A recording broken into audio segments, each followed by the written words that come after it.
Snow fell in broad, patient flakes, as if the sky were sifting ashes down upon the world. The pyres hissed and guttered and flared, wood cracked like knuckles, fat and tallow ran, and the smell of it found every seam in John's armor. The wind pressed at his back the way the dead had pressed at the gate at Hardhome, cold and relentless, as if it would herd him toward a choice he had no business making. "Look," Melisandre whispered. She did not touch him. Her voice lived somewhere between smoke and prayer. "Do you see how the flames turn when they taste a name?" "I see wood burning," he said, because that was safer than admitting he saw more. The flames leaned. They arched like hunting cats. The fire's heart took color, deepening from yellow to an orange more than orange, a hue that reminded him of blood on new snow. It dove and split and braided itself as if hands within it were weaving. "They hunger," the Red Woman murmured. "They answer the name you carry." He had never wanted to be called by any name that mattered. Bastard had done well enough, so long as the ones he loved lived for another season and there were still faces he would recognize on the other side of any door. King, Lord, Savior, he tasted ash in all of it. Another gust prowled the yard. Sparks ran like startled mice. On the second pyre, a body coughed. It was a sound too human to ignore, a wet bark that wasn't the wind or a crack in the wood. The nearest men lowered their pikes, then did not know whether to draw nearer or run. John stepped forward instinctively, and Ghost moved with him, white upon white, a silence you could feel. The corpse on the pyre had been a watchman named Maller, a man small of voice and large of patience who had taught the last batch of ragged boys how to string a bow in cold so bitter it could have cracked teeth. Maller's chest swelled once, shuddered, and took in one of those thin breaths a body sometimes hoards for itself on the cusp of finally giving up. He opened his eyes. They were not blue. They were ember. Maller's gaze snagged on John. The glow in him was a candle behind oiled paper, a flicker in the hollows of his eyes and down the seams of his throat. Fire dappled along the veins of his hands and guttered where stray snow found it. The rope that had bound him to the pyre blackened and dropped. He rolled to the ground. Snow hissed. He got to his knees and looked at his hands like a man from the river who had caught a fish he did not recall baiting. Then he bowed his head. When he spoke, his voice was the voice John remembered, but the words carried a heat that made the hairs on John's neck lift. "Lord Commander," Maller whispered, half laughing, half crying. The sound of a man presented with an impossible coin and asked to choose the face.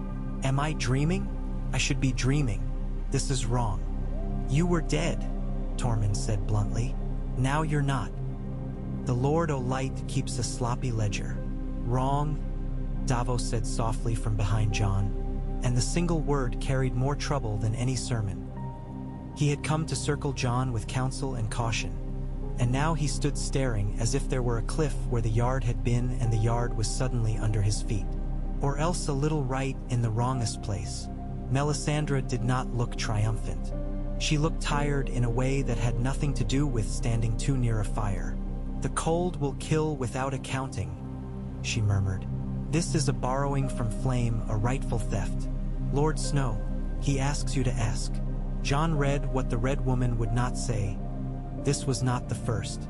Thuras had kissed men out of the dark, and Beric had gone and come like a comet that refused to learn how to fall. But this was something else. This was flame given to one already given to flame. The pyres were for keeping the night from stealing what belonged to the living. John could feel the balance teeter. He tried to think of words big enough to carry what he needed to carry.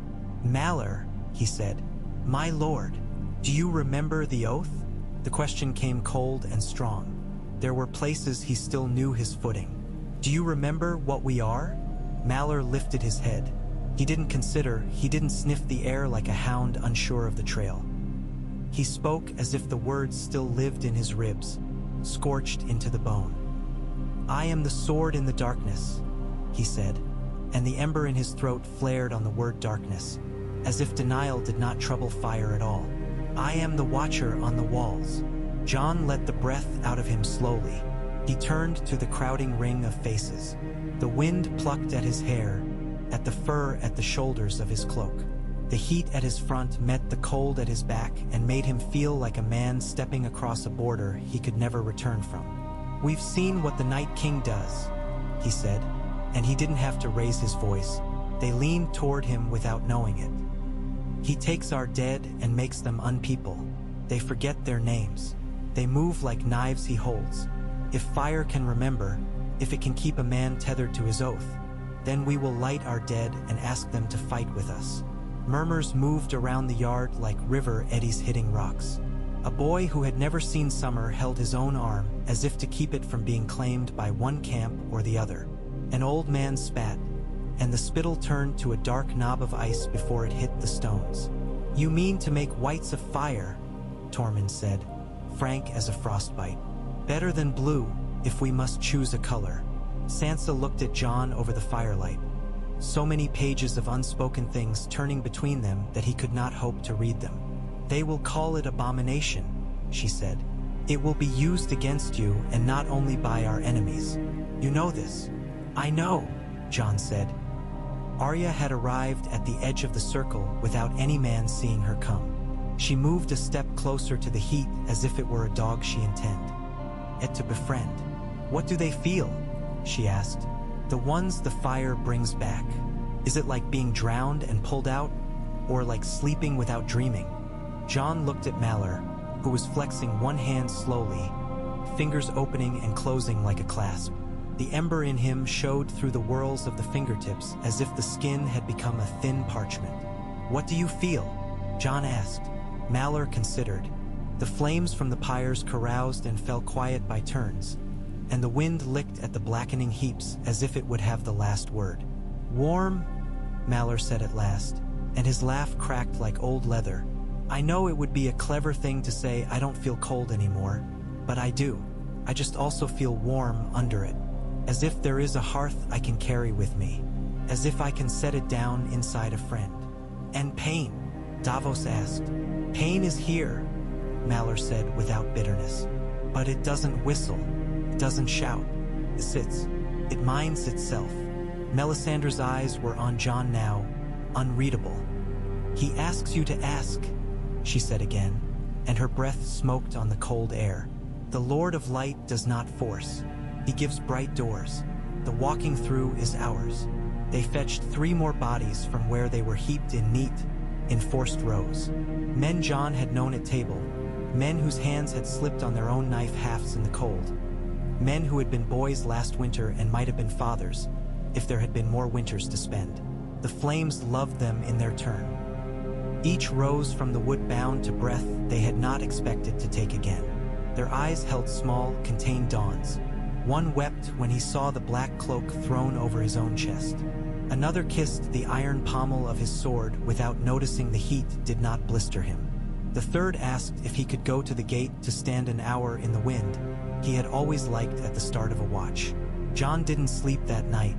There were too many edges between the camp of what he had been and the camp of what he had become, and each one had to be stepped across. He stood alone in the yard when the braziers had scorched themselves down to red hearts. Snow met stone and turned to steam that spread thin like a veil and was gone. "You always hated choices," a voice said, and he didn't start, because there were only a favorite few who could walk up behind a man with all the stealth of a cloud rolling over the moon. "Arya." She came to stand at his shoulder. Ghost lifted his head and laid it again. His breath plumed. "I don't hate them," Jon said. "I just don't see how anyone loves them. Someone will call you monster." Arya's voice was level. "Someone else will call you savior. The words don't change the fact that the dead will come on like the tide. They don't listen for the names we call the man shouting orders at the shore." He glanced at her. The firelight and the dim fell together on her face and made one of those honest pictures where you can see the bones and the patience and the stubborn. "What would you call me?" Her mouth tilted. "Brother," she said simply, and put her hand on his arm. It was a small weight. He could have mistaken it for a snowflake that had forgotten how to melt. They took the handful of Emberborn north of the wall before dawn broke. They moved like men who remembered marching but now understood that distance could burn without leaving a mark. Where they went, the cold's insistence yielded a pace. A white branch that had been threatening to snap under a new load of winter shed it instead in little bursts of steam, and Tormund shook his head and grinned like a fox who had found his way into a loophole in the trap. When the first of the Night King's scouts came, the world told Jon they were near in a dozen small ways. The birds went silent where they had been hardy enough to chatter anyway. A load of snow fell from nowhere. A creak ran through the trees like a message in old wood. The Emberborn pricked their ears like dogs scenting a familiar stink. The things that came out of the trees moved the way a hunger does. Blue eyes, frost-lined lips over knot mouths. Jon had known their different gaits. The jitter of fresh dead, the clog-footed thud of those who had walked too long in boots that did not belong to them, the eerie almost grace of the ones that had been children. He didn't give himself the luxury of naming them by memory. He had learned that particular cruelty too well. He raised Longclaw. The blade drank what light there was and gave none back. Now, he said, the Emberborn did not rush. They stepped forward as if they were walking into their own shadows. When the first of the blue-eyed tumbled into them, the air whumped. The sound dry pine makes in a hearth when it catches at last. The fire did not devour the whites from the outside like lanterns dropped into a brush pile. Instead, flame took root within them where cold had nested. It found there a tinder finer than any Jon had ever lit. The emptiness that had called itself command. The whites shivered. The light in their eyes guttered once and did not find the wick again. They came apart under their own weight, a collapse not so much of flesh as of mean intention. Jon fought because fighting was the way he prayed these days. He cut, and ash kissed the snow. Ghost vanished and appeared as if he had been bred out of fog. The Emberborn were sure as hammers. Each time a white fell into them, it rose up like a torch for a single heartbeat and then quit the field. When the last thing scrambled away, knocked from its single purpose, they let it go. They were not hunters. They were a walking, tempered heat. They held what was living, and they set down what was not. In the quiet that followed, Melisandre came to Jon's side. "He felt you then," she said simply. "Who?" Tormund asked, though he had the look of a man asking from politeness, like the answer had been scratched in the itch between high shoulder blades the whole while. "The one beyond the cold," Melisandre said. "The one who made himself king of what stops." He felt the warmth move where he would have the world keep still. Jon nodded. He could feel it too. Not a mind touching his, but a weather pattern turning, a distant moon dragging a tide. "He's coming," Jon said. They prepared. He had always understood what preparation meant when it was about arrows and oil and scouting reports, about how many sacks of grain you could lay by before the roads vanished. He learned now what preparation meant when you were marrying your fate to a thing that knew how to eat wood and breath and thought. They built pyres not to finish men, but to begin them. Men stepped forward. Some were old and had been made by winters. Some were boys and had the poverty of future all boys so far north carried like an extra blanket no one saw. Women came too, the ones who cooked and mended and had learned where strength waited when the men were out wasting it on the walls. There were oaths. There were kisses given and received as if they were the last salt and not the last sweetness. Jon thought of the times he had died and did not speak of them. He stood through the ritual until his knees forgot how to tremble. "Fire does not force," Melisandre repeated, and if there was triumph in her, it lived so deep he did not see its smoke. "Ask, and the worthy will answer." He watched Sansa watch the Emberborn and the torchlight scroll over her face. Arya spoke softly with a woman who had decided to flame, and the way they watched each other made every court he had ever stood in look like it had been built of paper and rumor. Davos got drunk and then sober and then drank a little again, and each time he came back to Jon's shoulder, where it was understood that men stood who were choosing to err together. "Will there be an end?" Davos asked once without preamble. "Yes," Jon said, "there must be." He did not say that any light that burned this pure would be hungry for ending. He did not say that he had no wish to be Lord of the Ash. The ravens brought word of a queen and dragons. Their wings printed a new grammar in the air. She came not like a storm, he had seen storms, but like a hinge, a thing that turns so the door can. He went out to meet her under a sky that had skinned its own blue and put on dull iron. Her dragons wheeled above the treeline, and the heat of their breath tugged at the heat of his Emberborn in a way he felt in his own chest. She descended with her small hand of counselors. Tyrion had eyes that counted.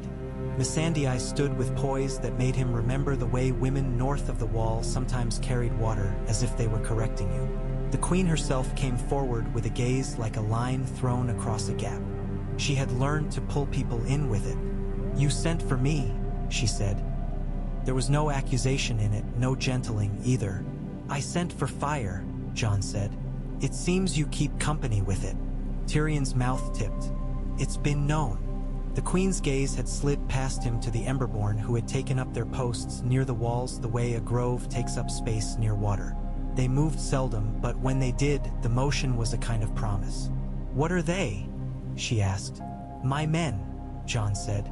It was not a boast. It was not a confession. They were dead. Now they burn. They remember who they are. "Do they?" she murmured. There was something in her voice like homesickness. "Do you?" Jon accepted the point without flinching. He told her what they had done north of the wall. He told her what he had planned to do when the Night King came in more than rumor. He did not tell her what the flames had asked of him when he could not sleep. He did not tell her that sometimes he dreamed of moving the pyres into the crypts of Winterfell and rousing what had rested there like a man shaking his ancestors by the shoulders while the house catches fire. She did not tell him what it cost to walk through cities where the chains lay in heaps, to count the measure of your name by that relief. "I have burned cities," she said at last. "I have burned men," he said. "We will answer for all of it. But first we will do this." The battle came not as thunder and charge, but as a slow seeming. The dead don't run the way living armies run. They seep. They get into you the way a chill does. Not a knife at the throat, but the patient theft of warmth from the corners you forget to guard. The scouts told them first. The beast-thin deer that had managed the winter so far went out into the open as if they were looking for a mother that had never existed. The trees that were usually loud with their own creaking fell still. Even the quiet had a texture to it, as if it were made of fur and held the breath of what lay waiting. They stood their ground in a low collar of hills east of Winterfell, where the old road came through and the stone remembered being cut. Jon took his position at the hinge point between Living and Emberborn, where every failure would be twice felt and every success would be too expensive to call victory. Ghost paced once around the foot of his horse and then sank to his belly like snow deciding to be adrift. The Night King did not come dressed in armor or pride. He came the way stillness does, taking possession of things that had thought themselves immune to it. He walked into view with no haste and no sign that time had ever touched him. The cold came with him the way a crowd comes with a rumor. Faster at the edges, ferocious in the places where there was least to resist it. The last of the daylight found no hold. The world recolored itself in gray. Jon made the signal, and the Emberborn took a pace forward as one. He had never led men who did not fidget with their thoughts. There were no coughs here, no nervous hands at straps. When the first wave of whites met them, the RLD changed temperature. Those watching later would call it a lighting. Jon felt it in his bones, in that place that had been one color when he was a boy and had been washed in a new dye the day he came back to himself over a wooden board stained to its limits. The whites broke like surf on a reef of contained flame. They didn't turn and run, because running requires a mind to conceive of a way. They pressed, they piled, they clawed with hands that remembered tools but not patience. Each time they touched an Emberborn, they found their own blue hunger answering a different kind of wanting. You could feel the way the cold loosened at its own seams, like a knot that has been kept tight by mere habit. The whites caught fire where they were emptiest. If they bit, their mouths filled with steam and they recoiled as if tasting their own absence. If they struck, their bones learned what iron does when heated, flex, and then fatal softness. A dragon roared, and the air answered like a drum. The queen dove. Fire plowed a line and lifted again, and the smell of burned rot was something Jon would carry in his clothes forever. He raised Longclaw and cut where he had to cut, where flame could not reach as quickly as steel. The blade met a shape that had once been a man Jon had trained with, and though his eyes did not go looking for recognition, the muscle in his jaw did. He drove the point home. He did not pray. There wasn't time for any words he trusted. The living who fought with them learned quickly to trust the range of the Emberborn. They shifted, a slow tide of heat and breath, and the men and women in their shadow found that the cold could not lay hands on them as long as they stayed within that radius. Stay in their witness, Davos roared down the line, and though it wasn't the prayer he would have made when he still had the neat divisions of right and wrong to work with, it served. People lived who would have fallen. A horse that had been too old to be here took a spear meant for a girl who had lied about her age. The heat took the spear's frost, and the horse managed one last turn. The girl put her palm on his old jaw and whispered something that made him die like he was lying down to sleep in a stall. The Night King watched. It was what you expected of him. This manner of attention that made you feel like a field he had already counted the stones of. Jon felt the counting fall on him like a weather. He was not a man predisposed to dance. He moved along the line where he was needed and did not try to be everywhere. Fire flared like convulsive breath, then steadied again. Where the whites found a hole, the Emberborn flowed into it as if guided by memory that was not in any book. Jon thought of prayers again and did not make them. They found him finally. You did not look for your enemy and expect him to come like a letter delivered at the right address. But one moment Jon was cutting down a thing that had been a bear, its fur carrying frost that set teeth on edge, and the next his shoulder went numb and his shoe froze to the earth. He turned. The Night King was nearer than a thought. His eyes were the same flat brilliance as chips of glacier. His mouth was nothing that had ever formed a word. Jon raised Longclaw, and the blade sang like iron shocked from a forge into winter water. The sound went down into his wrist and up into his elbow. He met the Night King's first blow and the second, and the third got in at the seam and scraped a cold message along his ribs. The world narrowed until it was breath and blade, and the number of steps left before a man's foot did not lift again. The embers pressed inward around him without touching him. They could not burn the king the way they burned the gaps in his making. He was not absence. He was a choice. "Jon!" someone shouted. The voice was Arya's and not, as if a wind had borrowed her throat. He did not let himself look. He didn't trust his own eyes if he moved them. He had trusted his hands longer. The Night King's next blow landed and turned out every candle in Jon's body. He went to one knee. He felt ribs considering breakage. The cold came for him like an engagement, not a seduction. He dug the tip of Longclaw into the earth and used it to pry himself back to the shape of a man. He heard himself laugh, and the sound was the sound of a man hearing words he had asked not to hear and finding in them a release he had not expected. "I died once," he told the thing in front of him. "I know how to come back." He threw himself forward, not at the king but past him. The wind cleaved to his eyelids like lead.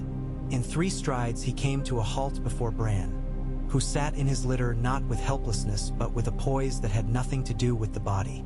The boy, no, the man who had been a boy when Winter had first made up the bed he meant to lie in, looked at Jon with eyes that had learned how to see the way a house sees or a tree. "Do it," Bran said. His voice was not his alone. He might have been repeating something he had been told 1,000 times or 1,000 times in a different pair of worlds and had never choose to obey until now. "You've always known how." He didn't, but some part of him had been waiting for someone to say so. The Emberborn gathered of their own accord, and the heat they carried dared the cold, as if they had learned by now that daring was not a special activity but a way one does anything worth naming. Jon put his hand out. The nearest Emberborn took it without flinching. He was a man Jon had lit 2 nights ago, a farmer who had come south when the frost ate the spring from his calves. His name had been Allor. It was still Allor. Jon closed his eyes. He thought of the crypts.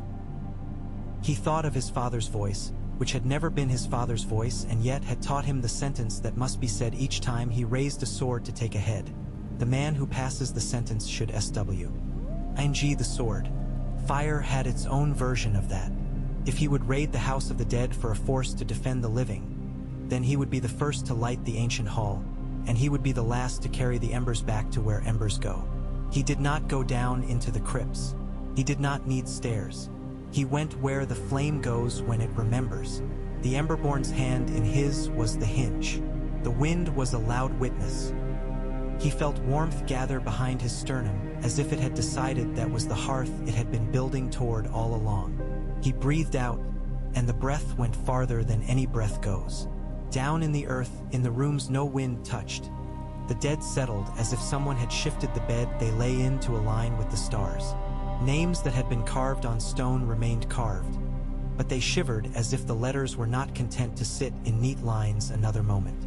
If you had been there, you would have thought a fire had been lit in a grate that had been blocked up generations before. John wasn't there. He was in a battle while his soul knocked on a door. It opened. They came, those who would, not dragged, not wrenched out of their shame or contentment, called and answering. He had not known until this hour that fire could be gentle. He had known its appetite and its cleansing and its roar. He had not known it could be an invitation to walk in the dark holding hands. The first figure that rose from the earth and took shape in the winter air was small. She wore no crown. Her hair had been flowers the last time anyone saw it. Lyanna Stark looked at John with eyes that had never learned to bow and smiled, as if she had always known he would ask. He did not weep. There was no time. Behind her came men and women whose bones had learned the shape of Winterfell long before John had. They were not ghosts. They were not living. They were the clearest version of a promise. That what a name meant was not finished when the body that carried it lay down. They burned, each with their own tone of flame. The elder kings a deep copper, the children bright and flickering, the mothers a steady cold glow that made the breath in your chest even out whether you wanted it to or not. They took their places as naturally as water finds the bed it has made for itself over years of choosing a path. The Night King turned, at last, as if one might eventually be forced to look at a thing one despises. He saw what he had always mocked. He could not take them. Their eyes did not fit his geometry. He raised his hands and the cold tried to make rules. The Emberborn made their own. John stepped forward to meet him again. It wasn't a duel. Not in the clean way of a list yard or a tale told in a hall. It was a conversation using the grammar of loss. Longclaw bit. The king's blade hummed. The air between them was a black thread pulled taut. The dragon plunged. The queen risked what no counsel would have told her to risk. Flame washed over the place where John and the king contested. There was no fear in him. He had made peace with dying in a dozen different rooms. The fire did not touch him as fire, touched him as home. The Night King staggered, not because the flame burned him, but because it reminded him of a thing he had torn out of himself so long ago that the wound had learned to pretend to be skin. He faltered. That was all. Arya moved, a gust that had learned what a knife is for. The king turned, memory of an old lesson in his posture, the one that says never ignore the small thing darting at you from the margin while you glare at the center. She would not reach him in time. He had reached her first in the calculus of this sort of fight. The blade came up. John put his hand into the fire.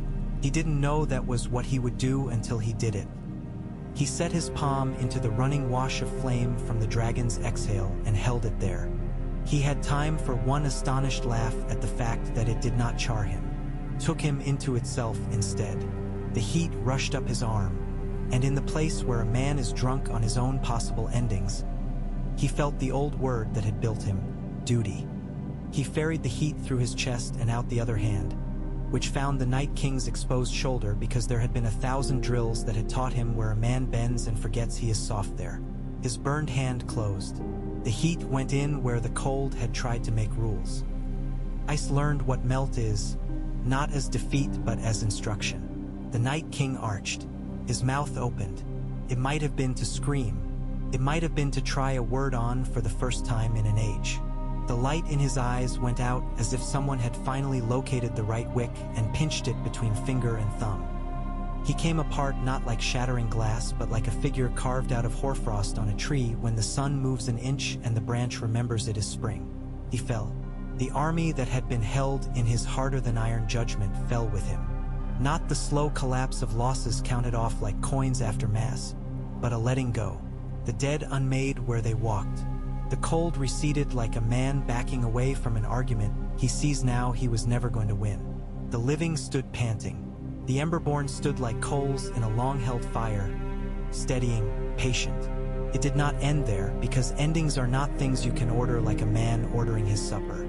They come the way winter comes, step by step, then all at once, then in the echoes left in the walls. The living cheered, those who still had voices to spare. A woman ran into the arms of a man and made a sound that had an entire house in it.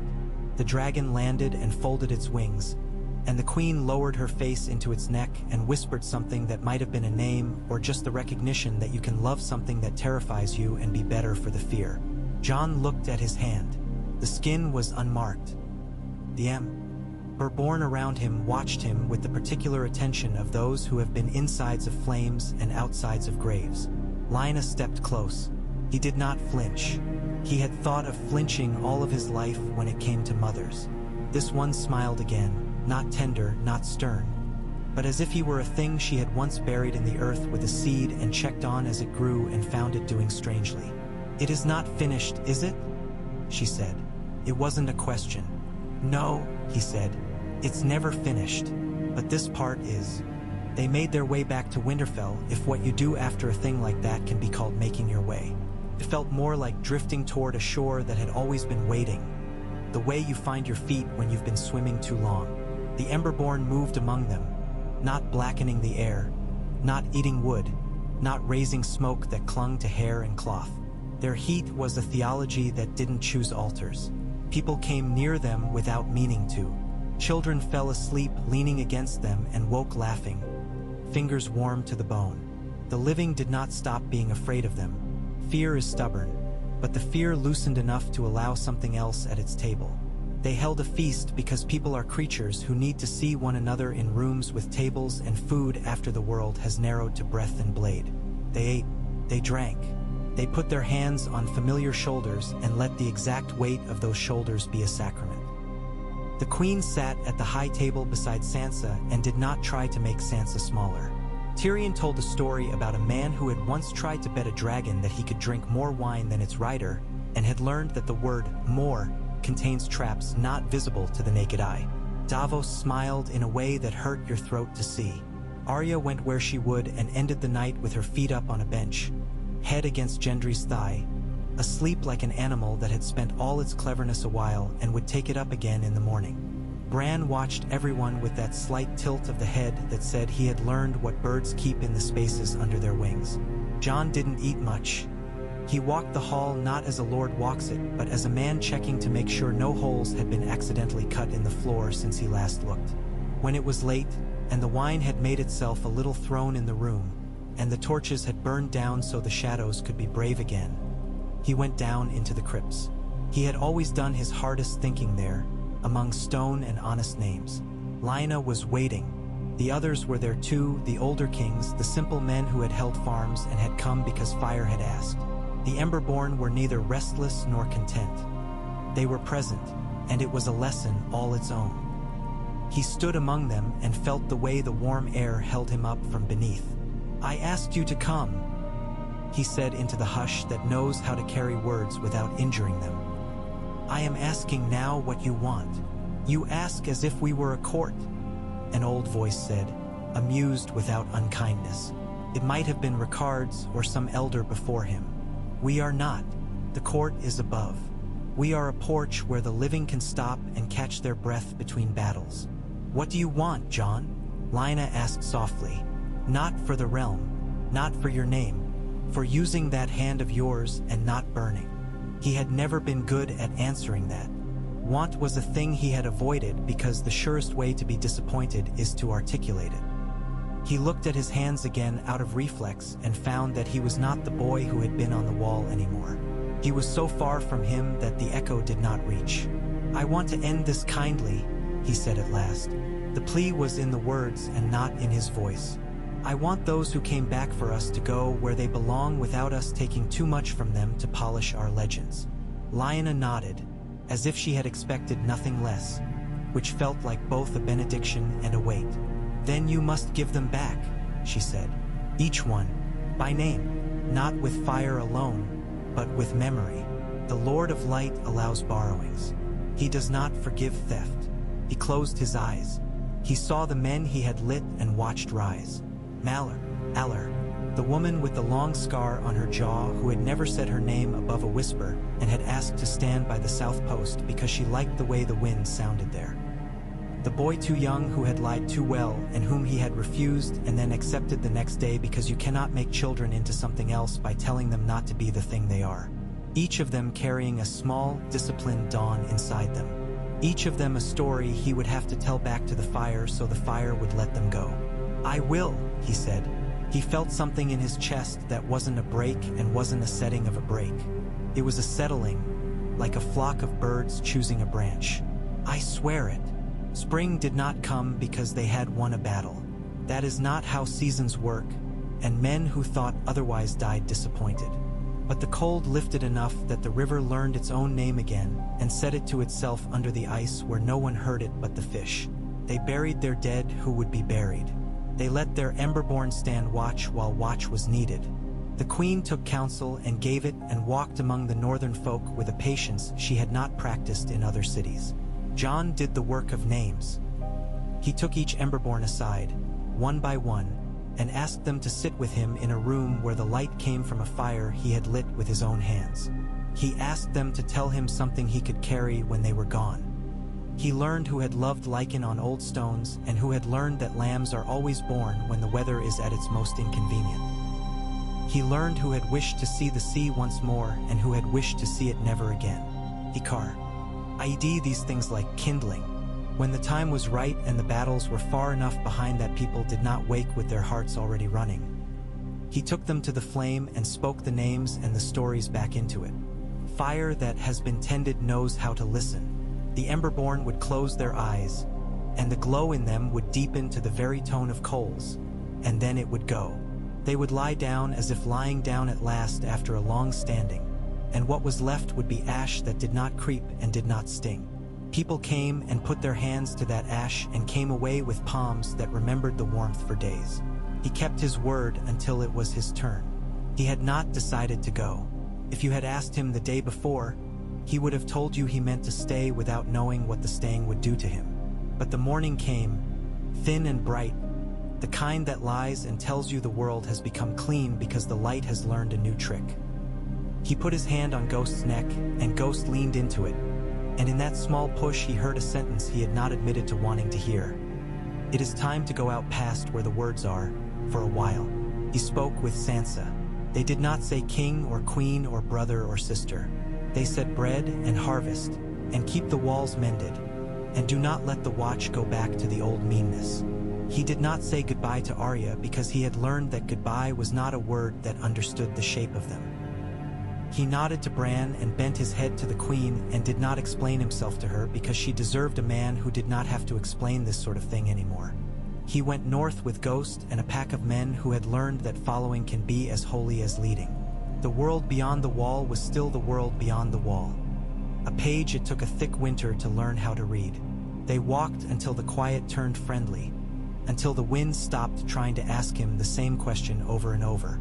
They found a place where the snow had been hollowed by the sun, and there was a hollow in the hollow like a hand's cup. Jon laid his own hand there. He thought of the names he had spoken into flame, which had carried them like letters carried toward a far country. He thought of the man he had been when he first stood on the wall and believed in divisions like the clean line where sky and stone meet. He smiled without showing his teeth. Night came. The stars arranged themselves according to no law a man could write down on paper. The cold settled like a blanket a father puts over a sleeping child and smooths down once. Ghost breathed against his knee. Jon did not make a fire. He did not need to. He closed his eyes, and when he opened them again he saw, as a man sees things in dreams or before the blow that lays him at last, that there was a flame in his chest as steady as ever. He knew what to do with it like a man knows which road to take in his own village by the feel of the ground under his feet. He put his hand into the snow. It was not a defiance. It was a greeting. The cold kissed his skin, and the warmth within him did not retreat and did not preen itself. They touched and were what they were. Far below, far behind, in Winterfell's crypts and halls and kitchens and yards, people drew breath and let it out and believed that breath was a thing one could go on doing for a long while yet. The Emberborn, those not yet laid to rest, stood their watches and felt no less themselves for knowing that one day soon each would become a story. The dragons rose and fell, carrying the law of heat across fields that remembered feet. The world was not saved. The world was a thing being saved each hour. A man with a flame in him cannot keep it for himself if he wants it to mean anything. Jon closed his eyes, and the heat in his chest ordered itself around the shape of a name he would never say aloud.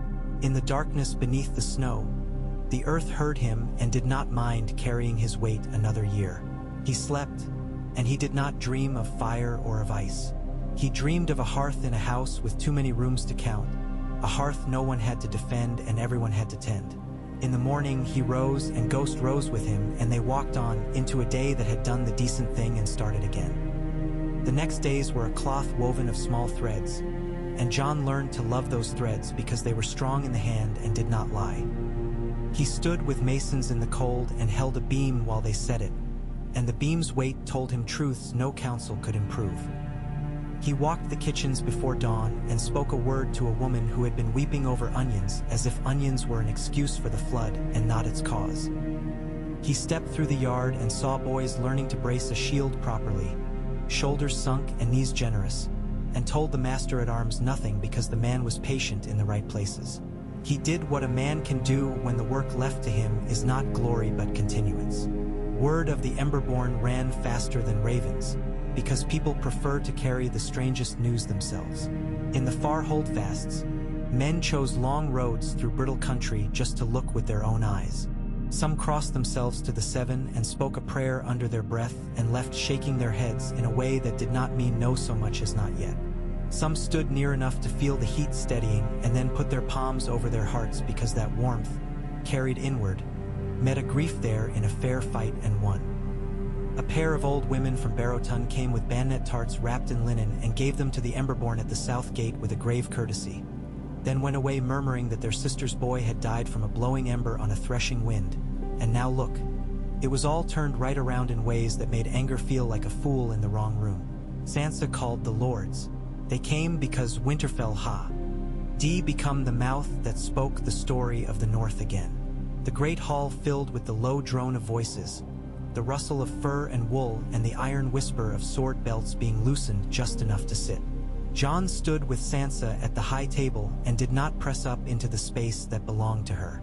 She glanced at him once, and that glance carried an entire ledger: what had been given and what had been kept, what must be done and who was willing to be spent for it.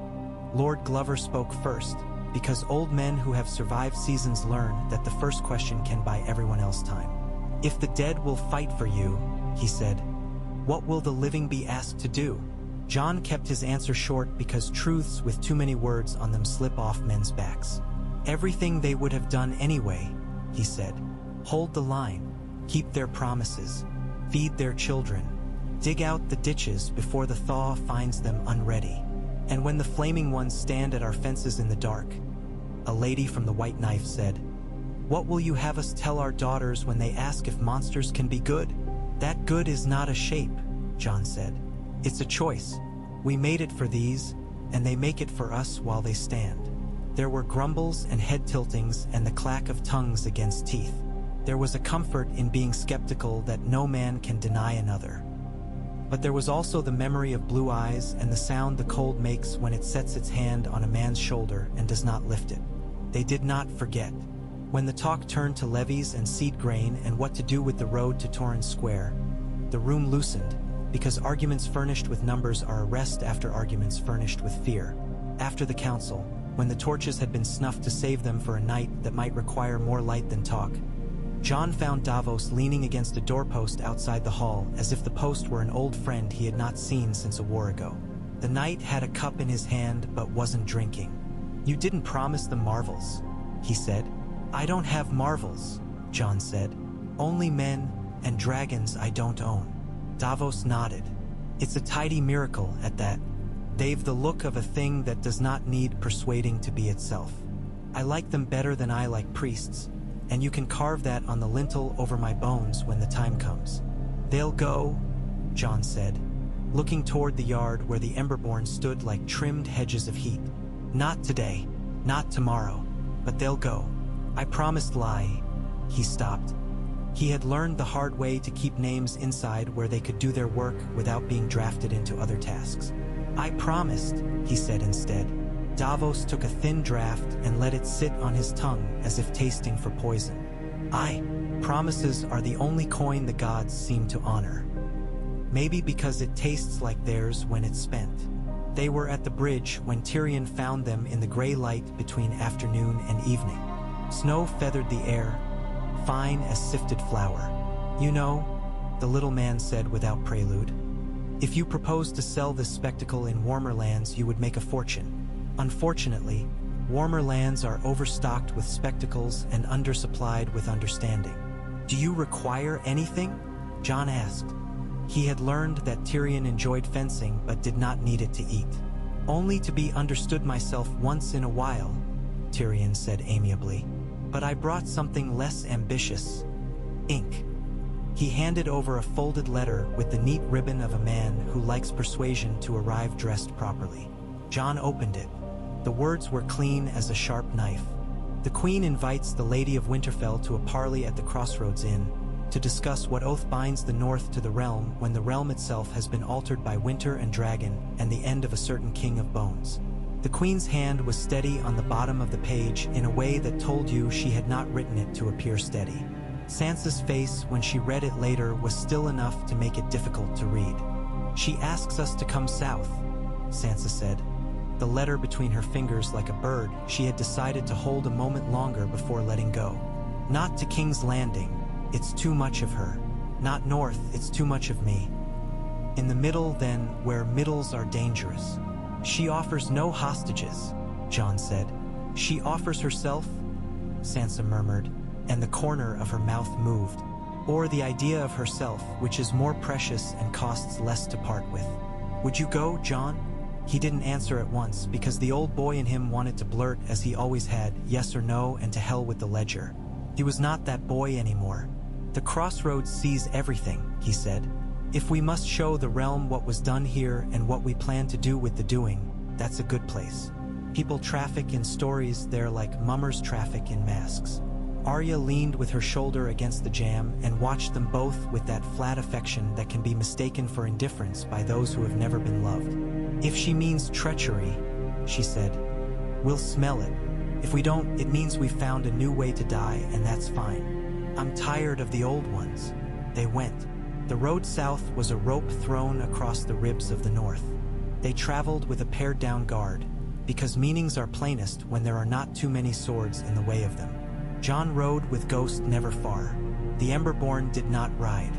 They made their pace along the ditches and hedges like a weather front a man could join by stepping sideways. Villagers came out to the fences and stood not speaking as the column went by. Some lifted hands. Some made the sign of the mother or the warrior and then hid their fingers in their sleeves quickly, as if the gods might be offended by how close ordinary fear and reverence can lie down together when the bed is narrow. The Crossroads was itself stubbornly aimlessly itself. Smoke from a dozen kitchens braided above the inn yard. Stable boys darted between horseflesh and carriage, flicking straw and curses with equal skill. Peddlers had laid their blankets where the wind made a bargain with the sun. The Queen had come ahead of them with a light hand, only a ring of unsullied at a perimeter so modest it made politic sense, and a single dragon dozing with one wing half-raised as if making shade for itself. Jon felt the heat in the yard tilt toward that vast muscle as if grateful to be told where to gather. They met in a low-beamed room that had stuffed itself with witnesses. Sansa and Daenerys sat opposite, hair and shoulders the reliefs on a coin minted to settle an argument. Tyrion had taken a position at the wall where he could be both clever and invisible. Davos had asked for and been given the hallway by the door. Men who intend treachery dislike hallways with old sailors in them. Arya was nowhere and therefore everywhere. Jon stood behind Sansa because that was where his promise to her put him, like a hand at her back that did not push and did not let her stumble without knowing the push would meet an answer. Daenerys began without ornaments, which was either good counsel or good instinct. The realm can pretend things, she said, and the quiet in the room sharpened to hear how she would finish it. It cannot pretend winter did not come, cannot pretend dragons are gone. And it cannot pretend the North is merely a line on a map. The North is not a supplicant, Sansa returned in that slow, deliberate northern cadence that turns words into measured stones and sets them where they can be stood on. We bled long enough to buy the privilege of not kneeling to fashion. I don't require fashion, the Queen said. The corners of her mouth moved, and whether that was a smile depended on who saw it. I require loyalty that means something. If I am to hold a realm of islands and peninsulas and old hates and new necessities, I need an ally who won't sell me for a singer's verse. The North does not sell, Sansa said, but the North will bargain, as any housewife at a stall bargains when cabbage is scarce and coin scarcer. Autonomy in our laws, the right to levy and arm as we see fit, and treaty before edict. A marriage might have done it once. She looked not quite at Jon and not quite away. But we are past that now. We are, Daenerys agreed in a voice that did not flinch from its own admission. She slid her gaze to Jon and then back. A compact then, not between queen and subject, but between houses with stakes in each other's success. The word compact fit well in that room. It made the air sound like parchment and hearth smoke. Tyrion, never irreverent when the seam could not afford his needle, spoke into the small pause with care. Define stakes. Sansa didn't look to Jon, and later he would be grateful for that, because it told him she trusted the answer she was about to give. When we call for dragons for matters of the wall or what threatens beyond it, she said, they come without delay and without conditions beyond prudence. When the Queen calls for steel where dragons would be a hammer too large for the work, the North sends it and not 3 winters late. Trade goes north without the city's games, and grain goes south when the North is fat because to hoard is to rot. Titles remain as they are. We do not kneel, and we do not build a second court for the sake of knowing what a court is like. Daenerys listened as a woman listens to a midwife. And you're Emberborn? She said at last, and the word had a weight to it like a new coin set in the palm to learn its trick. If I ask for them in the riverlands when the spring floods raise pest house and temple alike and the cold takes children anyway, will you send them? Will you light more? Jon answered because this one belonged to him. They fight what emptiness commands, he said. They stand against hunger that has forgotten its name, and the cold when it gets ideas above its fire. If you ask them to stand where the world has forgotten how to be kind, they will go. But I will not make more to suit a lord's fear of a neighbor or a prince's wish for a marvel at a feast. Fire can be borrowed, cannot be trafficked. A man in a septon's brown at the back bristled. You set yourself above gods and kings, he began, but Tyrion's look snuffed him like a candle no one needed. Daenerys folded her hands. The bones in them moved with the economy of someone who had learned the price of gesture. Send them to Old Town first, she said. Not to fight, to be seen, to stand near the vaults where the books grow like vines. Let the archmesters warm their hands and argue themselves hoarse while they do. A realm that understands will fear less. Fear less, and it will ask with better words. Ask better, and you may keep your promise to send them home. Sansa's head ticked, small as a bird's. The Citadel does not do what queens tell it. The Citadel does what truth forces it to, Daenerys said. Eventually, it would amuse me to slap it sooner. She did not smile. It was not a jest. They signed what could be signed and breathed into what could not. The compact settled into the wood grain of that room as if rooms, like men, like houses, witness oaths and remember them long after the hands that made them have gone somewhere hands don't matter. When they parted, Davos' shoulders lowered as if he had been holding up a beam all along and had finally convinced it to learn to stand on its own legs. Tormund met them on their road back north with ale on his breath and wind in his beard. I hear tell, he boomed. You've made peace with a woman who rides a lizard and talks like a storm. Good. Stupid men fight in halls about chairs. Smart ones fight about roads and whether a bridge has the right number of stones. You'll have a bridge if you help with the stones, Jon said, and Tormund laughed lick. E thunder making friends with a hill. The Emberborn, when they reached Winterfell, had taken on a habit Jon had not commanded and would not have known how to, even if he'd wanted. They walked with the younger children at first light, not to teach them anything as a master teaches in a yard, but to be present. The children didn't ask questions for a long time, because children have prides their elders forget. But in the second week, a girl with hair like a thatch said, "My brother died and the blue men took him toward the river, and I wasn't there to tell him to shut his mouth and stop showing his teeth like a dog. If you see him..." And stopped, because asking is harder than starving for some. An Emberborn, a woman who had been called Lisa, though it was not that Lisa, knelt so her face made a low shelf the girl could rest her fear on. "If he is empty," Lisa said, "I will set a light in him so he remembers he once carried words. If he is full, if the tree took him or the lullaby did, then the fire will not disturb him to make a point. And if the blue man himself puts his hand on you?" the girl demanded, brittle. "The blue man is gone," the Emberborn said, but gently, like pushing a splinter out with a grandmother's thumb. "And if his cousin comes one day, we will do this again and again until his line learns shame." The girl nodded hard, as if she had decided someone had at last spoken the language she had been choking on. She went away stepping as if her feet had made a bargain with the ground. As snow melted and then tried to rise back into the sky and fell sulking, messengers came from places that forgot the north until needing it. One from Old Town with a letter bound in 3 strings and 7 waxes, to emphasize that the citadel required layers even when asking for warmth. Another from Gulltown, ink stained from travel, asking if the ships that refused to winter in harbor might winter near a column of Emberborn to keep their hulls from cracking while repairs cheated the frost. And one from the Isle of Faces, not in ink at all, but in the hands of a girl with a hush about her that said she had learned to talk to leaves. She stood in the great hall in greening clothes that did not match the season anywhere else and said, "The trees would see them," meaning the Emberborn, "and sing to them until they were folded in the right part of the song." Melisandre, when Jon brought her the word, looked at the girl as if she were looking at a woman she had once been friends with and had only now found again at market. "That is a long road," the red woman said, head a little cocked, "and the song at the end of it is not in my tongue." "Not all good songs are," Davos said from his place by the fire, as if it had been his house since he first wandered in. "Some are in the throat and the nose and the soles of the feet." Jon waited. He imagined the Emberborn under the alder and oak, heat and leaf making a new kind of truce, not the truce a battlefield makes when the men are dead, but the truce of a kitchen after a quarrel where breakfast is still cooked because what else is there to do? "After Old Town," he said, "if Old Town does not swallow them and rename them and send them back as paragraphs. If it listens."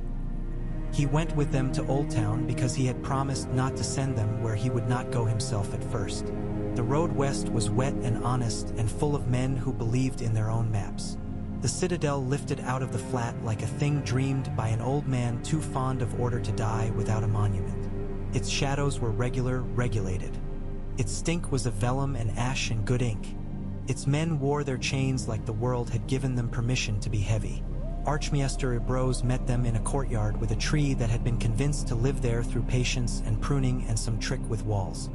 His face had the look of a man who has been a boy too long, and then an old man immediately afterward, without finding the middle that would have suited him in either state.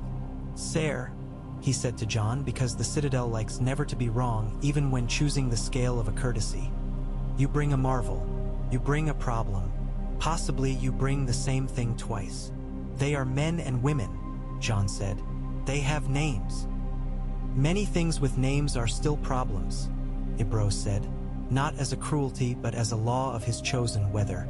"Bring one forward. We will not poke him with a stick if we can help it."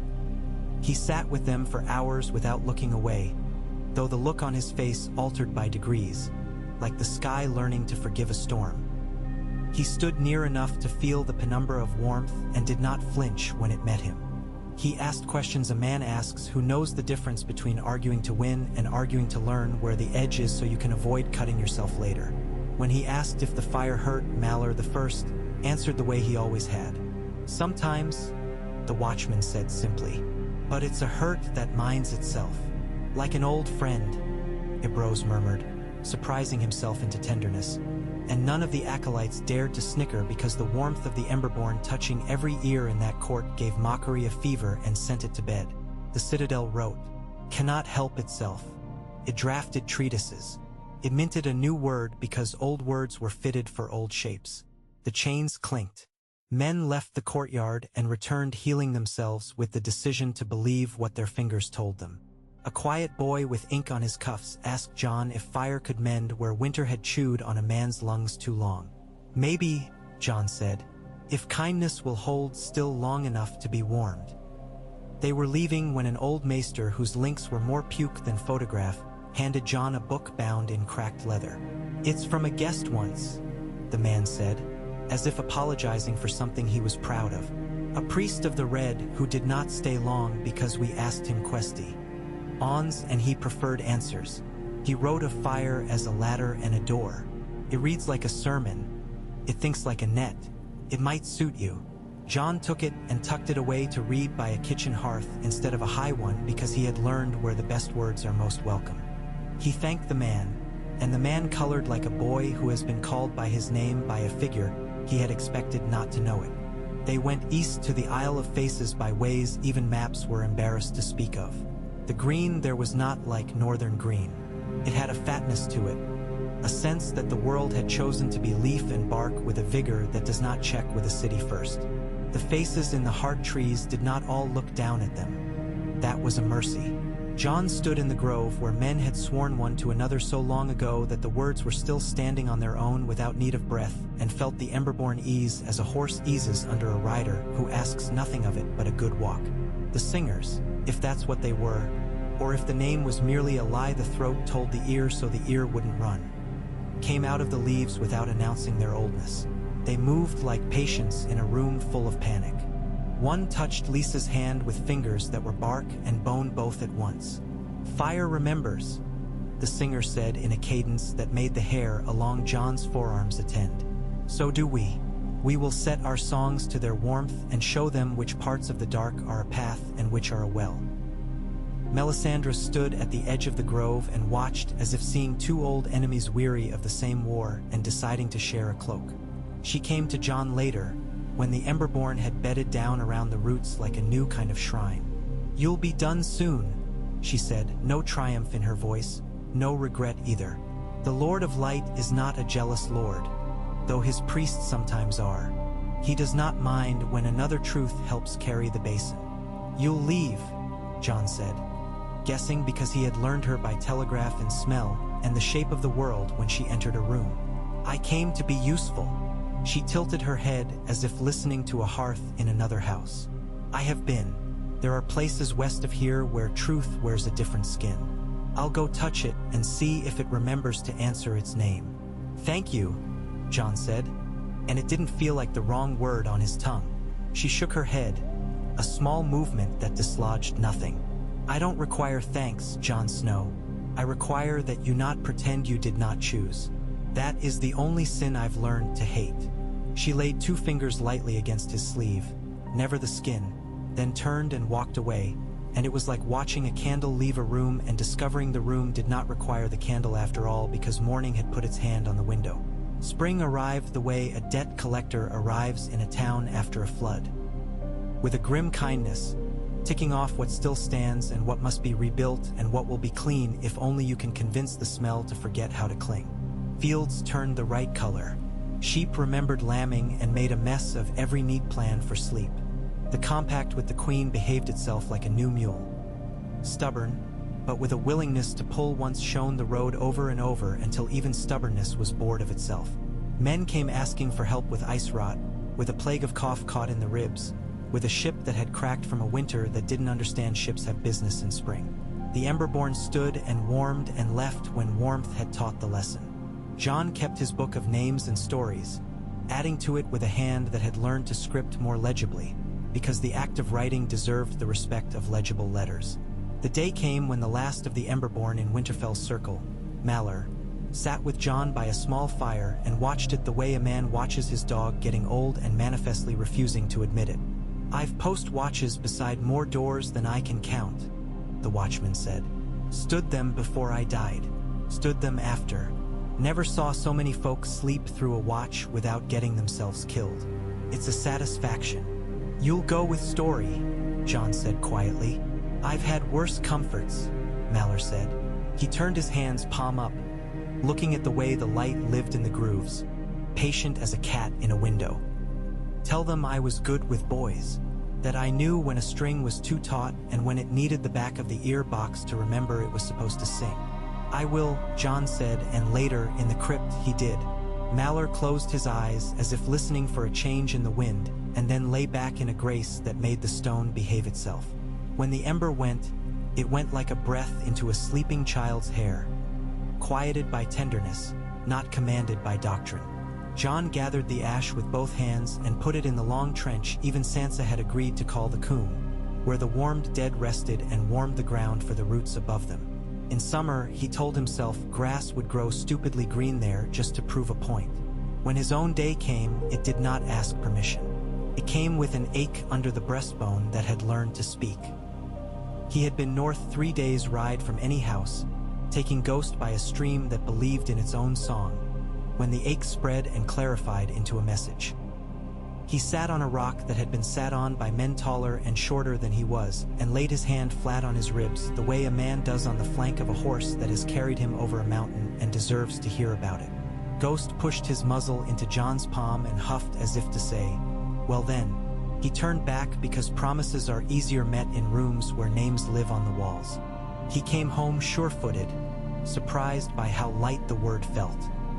Sansa saw him and read it in his face, not with panic, but with that grave acknowledgement a nurse gives to a child who knows what a scraped knee is and is still learning what a broken arm will ask. She took his hand and called Arya and Bran and Tyrion and Davos with a tilt of her chin that made the house move because the house had decided to obey her. They gathered in the crypt because rooms built to say goodbye teach the tongue what to do with the taste. The last Emberborn left in Winterfell's keeping stood ringing the hall like a low fence. Few now, steady, the embers banked like coals after a long day's baking. The air there was warmer than the earth demanded. Lyanna waited in her place, as she always had, as she always would until the stones learned a new task or forgot to remember the old one. I should say a thing that fits, John said, and they all smiled at the old shape of his awkwardness, the one time he had not worn armor well. But I have only 2 words. Thank you. He looked at Sansa, and she nodded in a way that was all wolf and no winter, though winter was her bones. He looked at Arya, and she rolled her eyes just enough to make the room exhale and then nodded too. Bran's gaze was a summer sky that had decided clouds were welcome. Davos sniffed, and Tyrion loudly gestured to an imaginary scribe to take down some last witticism and then put his hand to his own throat as if surprised to find it tight. He lay down. Ghost lay with his head at John's ribs, as he had when John had been a boy who thought warmth meant secrets, not the other way around. The heat in him gathered and braided like a rope learning to be itself. He closed his eyes not in fear and not in triumph. He breathed out once and felt the breath go where it had gone the day he had reached for the dragon's fire and borrowed what he needed to end a sentence that had been running too long for anyone's comfort. The ember in him melted with a propriety that would have made a Septon cry if Septons cried for anything but their own delicate feelings. He went while they told his name to the flame. Not as a king, because that crown had never fit him, not as a savior, because he had always distrusted men who loved those words. As a brother, and a ward who had done honor to a house that taught him without asking for thanks, and a man who had been willing to steal from gods and then pay them back in the only currency they accept: attention, care, and the refusal to hoard what is not yours. They laid his ash in the Coombe under a stone that said only his name and one more word chosen by Sansa because she had learned the mean arithmetic of epitaphs. Kept. Not kept as in hoarded, but kept as in promises, watch, faith. The grass came in the summer like a fool and a blessing, as green as he had imagined each time he had told himself the story to keep from becoming scabbed over with the day's roughness. Children rolled on that hill and went home with warmth on their backs that their mothers couldn't account for and didn't need to. Years unraveled themselves in their businesslike way. The compact with the Queen settled into habit. There were letters and caravans and a rope of favors running south and north so neatly that thieves took to cutting it and were disappointed to find it tied again by morning with better knots. Arya came and went like weather, but she came more than she went. And when she went, it was to do errands for a house that had made a virtue of small, precise debts. Bran sat in rooms with too much air and taught men the difference between forgetting and forgiving without ever using either word. Sansa aged as a blade ages. Finer and more particular, more dangerous to fools and kinder to those who knew what they held. Dragons nested where they pleased, because dragons are honest about their pleasures. One favored a crag in the far north, where blue ice and black rock made the geometry of a poem no man could write without cheating. People traveling beneath that cliff came away swearing their bones had been moved around to make room for something that had decided to live there without paying rent. Another loved the islands off the Vale and warmed goats for the shepherds, who pretended to be angry and in fact sent the queen cheese in a basket twice a year to make the balance feel better in their hands. The third learned the smell of Old Town's harbor and liked to put its head near ships as they came and went, steaming the rigging and making children scream and then laugh with the shame of their own joy. The Emberborn dwindled, as they were meant to. They took their leave with stories, and the stories behaved as all proper stories do. They rooted themselves in the kitchens and the long rooms and refused to obey a lord's order to keep quiet in front of guests. A woman in White Harbor put her palm on the oven door each morning and said Malor's name without realizing she was praying. A boy west of the Neck learned to stop biting in his sleep because his sisters had taken to lying across his bed like wet cats, and their patient warmth won the quarrel his lungs had begun with winter. In the Riverlands, an old man whose back had the shape of all the roads he had walked sat on his stoop and told anyone who would listen that he had stood next to an Emberborn once and had felt for a moment that the world bore him up from beneath and had not resented the weight. The Citadel argued and then wrote a book it pretended was not a concession, and in that book it called the Emberborn a natural phenomenon arising from the opposition of cold and fire when mediated by vow.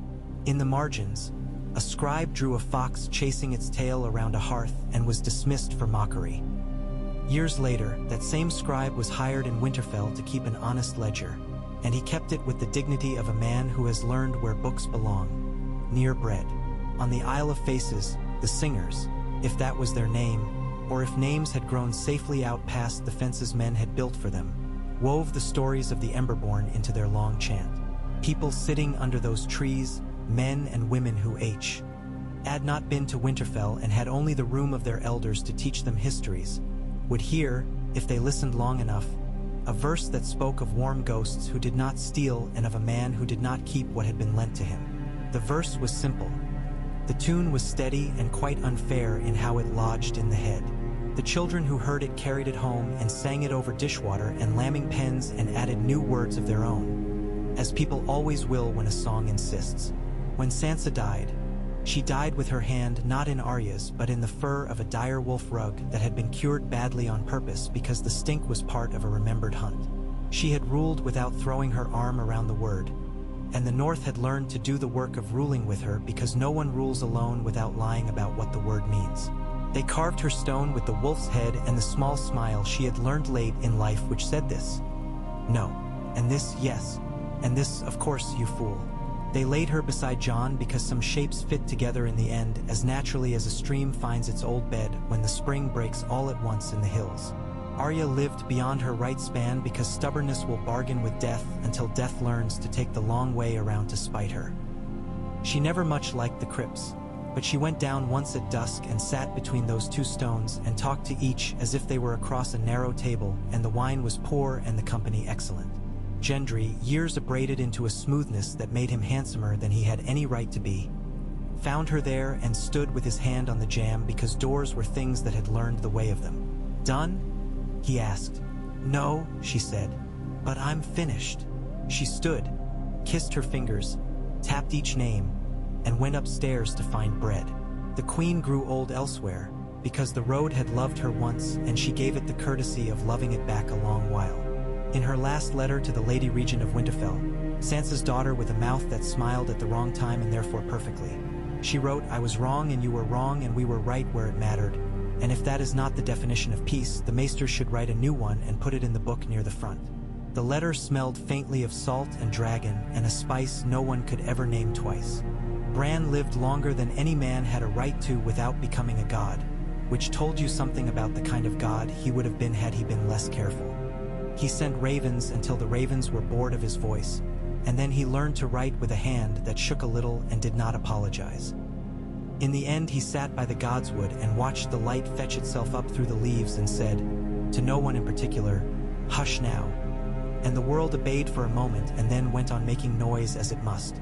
And the Emberborn? In the end, they were only stories, which is not to say they were not real. The last of them left in a season when it rained too much for the gladness men wanted from spring and not enough for the crops to excuse it. He stood in the yard with John's book in his arms.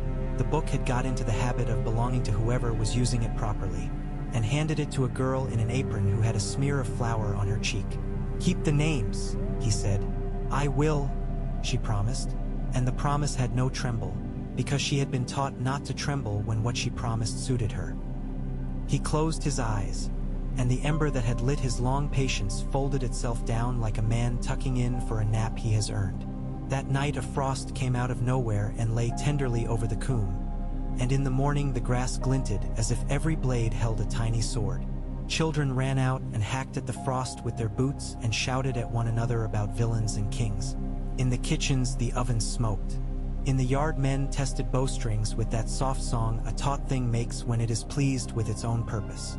The world was itself the only victory worth bragging about, and no one bragged because they were busy.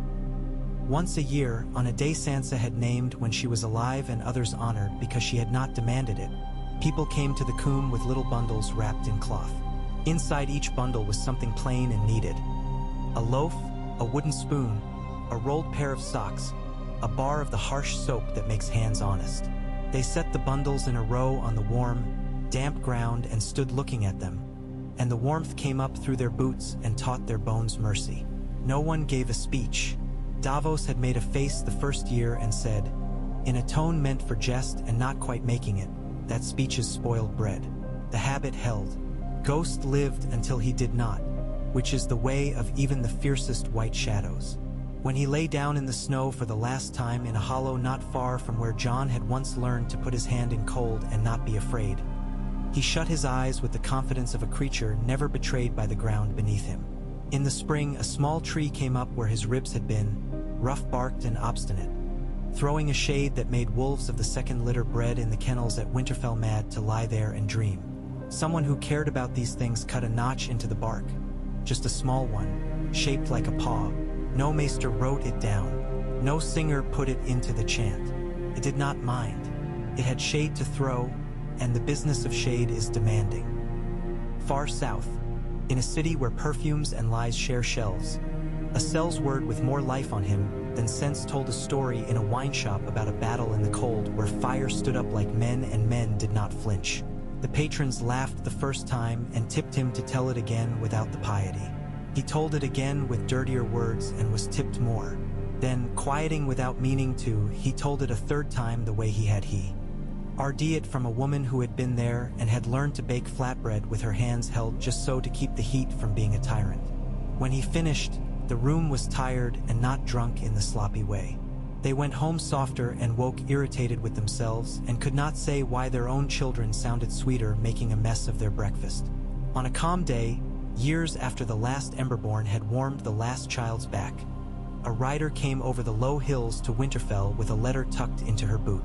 The seal was broken and resealed 3 times.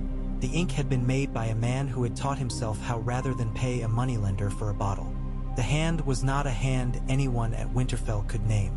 It read, "We thought the dead were a hunger that could only take. We learned we were wrong. If ever you need to be reminded that a debt paid gladly multiplies the purse, send a name and a story. We will return it with interest." There was no signature but the mark of a palm, as if the writer had put his hand down on the page and left a little of his day there for the taking. Sansa's daughter, now a woman with 2 sons and a daughter whose mouth had opinions it had not yet earned, set the letter in a drawer where they kept such things. Not because she meant to forget it, but because drawers are where promises rest when they are waiting for their chance. She went to the yard and watched her youngest fall off a practice horse and get up annoyed at gravity. She put her hand on the child's head briefly and felt the old warmth rise in the palm the way it always did near the coombe, a promise that had outlived its need to declare itself. The wind shifted and brought with it faint as a rumor and much truer, the smell of bread browning in the kitchens. She smiled and went that way because bread is war and peace both when the day is mean and the people in it must be kept.